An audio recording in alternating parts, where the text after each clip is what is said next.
everyone, and welcome back to Brome Bird News. Well, the time of colds and stuffy noses and dark mornings is here, but at the same time, the fall colors here in Quebec are just to die for. Every weekend we try to get out and go for a hike to enjoy all the beautiful colors.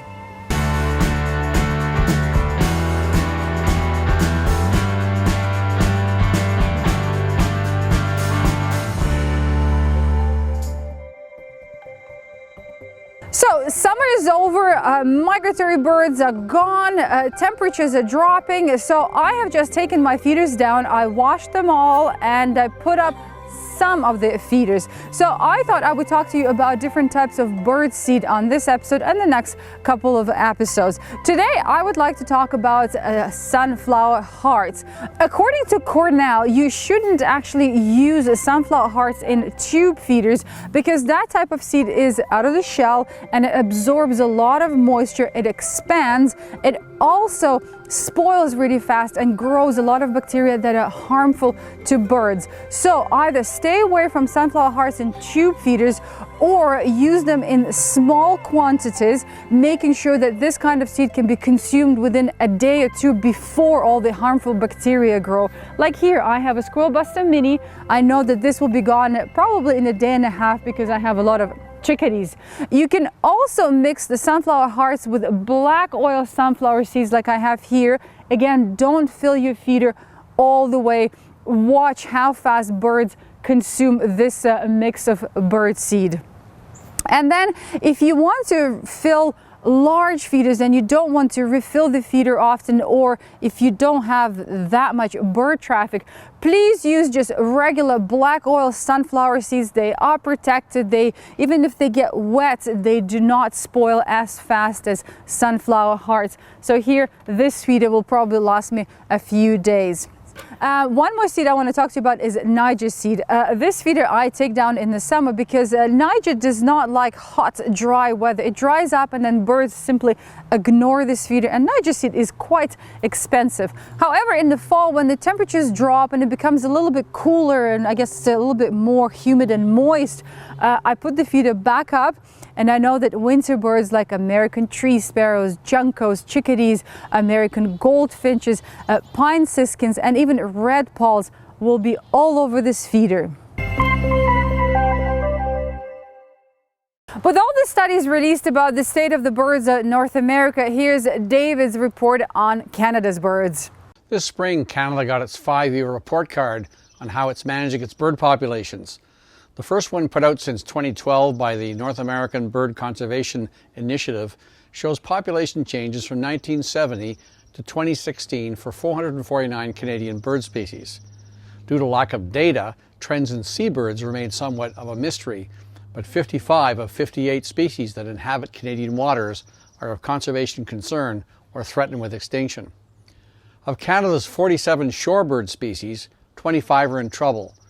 Grassland species have declined by 57% overall, and aerial insectivore populations have been hit the hardest, likely due to agricultural intensification, declining insect populations, and changes in climate from breeding right on down to wintering grounds. In contrast, geese populations, which are up by a whopping 300%, are benefiting largely from waste grain availability, and ducks and other wetland species from improved stewardship of their aquatic habitats and/or better harvesting management. Raptors have rebounded mainly due to the banning of organochlorine insecticides, but to my mind, their amazing adaptation to human-altered environments, especially urban habitats, is also important. So what can you do to create more positivity in the next report? Well, it might not be easy to reverse climate warming, but lessening your dependence on fossil fuels would be a start. Saving natural bird habitats from the greedy fingers of progress is also critically needed, but it takes a group effort. But here are some more immediate and simple things you can do on your own. Try to consume local foods from sustainable sources, drink bird-friendly coffee, reduce the use of pesticides and other chemicals, substitute plastic bags and cups with reusable bags and drinking containers, and control your pet cats and reduce window collisions. Last, find a way to give some time as a citizen scientist to gather valuable information on birds. 2/3 of the data in the 2019 report came from volunteer sources. Finally, why should you care? Well, for myriad reasons, we need birds and their habitats. If the world's unfit for them, it's surely unfit for us. I don't normally share stories that are really in the mainstream because I figured you've already heard all about it. But this story I cannot really ignore, well, because it affects all of us. You've probably heard that since 1970, the North American bird populations have dropped by 30%. That's about 3 billion birds. And even though there are many reasons why this is all happening, they all go back to human interference. We've introduced pesticides, removed the habitats, and now we're all surprised that birds are disappearing. Oh well. And even though we can't really bring back the birds that are extinct, there are certain things that we can do to maybe help some bird populations bounce back or at least slow down the process. And now there's a website called 3billionbirds.org. There you can find 7 simple steps that you can take to help bird populations. This is all the stuff that we've covered on all the episodes of Brome Bird News. This time I will go over them quickly. On the following episodes, we will go into detail. So, number 1, keep your windows safe both at night and during the day. Number 2, keep your cats inside. Number 3, stay away from pesticides. Number 4, get rid of your grass and reintroduce native plants. Number 5, stay away from anything single-use, especially plastic. Number 6, find products that support habitat like shade-grown coffee. And number 7, watch birds and join a program like Project Feeder Watch to report your findings. This way, scientists will have a better understanding of what's happening to birds. A few years ago, a study done on ravens proved that these birds could remember when a human was mean or nice to them, and that memory lasts for a long, long time. But a new study done on jackdaws in England shows us that not only these birds remember the mean people, they actually teach the birds around them to avoid those humans. This is the first time social learning like this has been documented in birds. Australia is known for its collection of deadly animals, and it looks like the magpie should join that list. A few years ago, Alan Freya, who lives in the US, and his son, who lives in Australia, started sharing these stories with me about magpies swooping and attacking humans, and then humans trying to come up with all sorts of devices to protect themselves from the magpies. The most recent story is rather sad. A man was riding a bicycle when he was trying to avoid a magpie attacking him. He went off the road, suffered a head injury and died. Magpies are protected in Australia, so there isn't much people can do. However, the local governments do warn people to stay away from the areas where magpies breed and to be extra careful when riding a bike, or actually not to ride a bike in those areas. So next time you're planning a trip to Australia, try to stay away from magpie breeding grounds.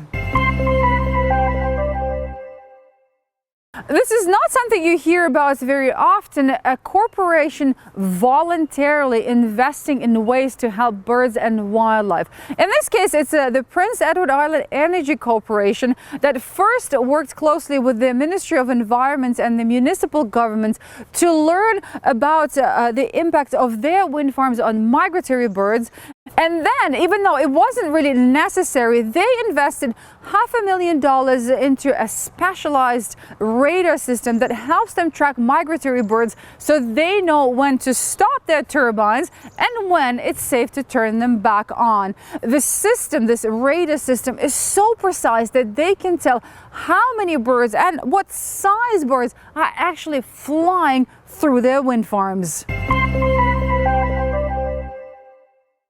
Well, it looks like October is such a long month. We have 2 photo contests in 1 month. So let's check out the top 5 of the Drinking Birds contest.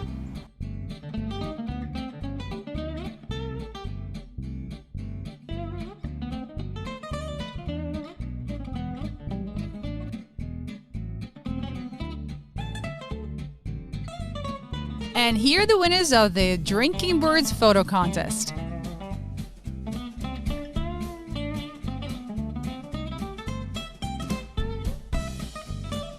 Well, congratulations everybody. That was not an easy contest. The next one is owls.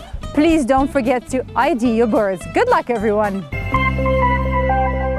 Well, goodbye for now. If you're participating in our photo contest, please don't forget to identify the owls in your pictures. And if you enjoy looking at the pictures of birds and you want to be one of the judges on the next photo contest, please send me an email at Tatiana@bromebirdcare.com. And don't forget the 7 easy steps to help bird populations. Take care everyone and have a super duper week.